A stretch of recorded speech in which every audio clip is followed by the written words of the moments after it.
ప్రత్యక్షమయ్యాడు ఈశ్వరుడని ఉన్నది హరవిలాసంలో.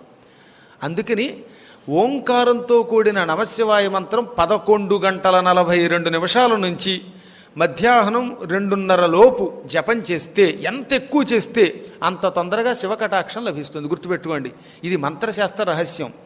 కొన్ని బయట పెట్టచ్చు, కొన్ని బయట పెట్టకూడదు. అందులో బయట పెట్టచ్చు అన్నారు కాబట్టి దీన్ని చెబుతున్నాం. ఖచ్చితంగా 11:40, 42 నిమిషాల మధ్యలో 40-42 నిమిషాలు.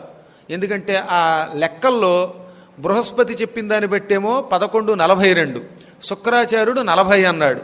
ఏదైనా ఓ 2 నిమిషాలు అటు ఇటులో ఈ మంత్రాన్ని అనుష్ఠానం చేయడం మొదలుపెట్టి 3 లోపు ఆపాలి.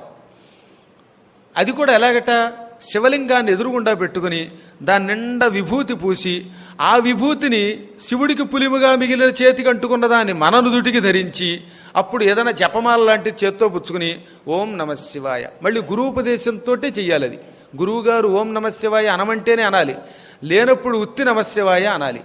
అలా గురూపదేశముతో ఈ మంత్రాన్ని అనుష్ఠానం చేస్తే ఎంత గొప్ప కోరికైనా తీర్చుకోగలుగుతాం.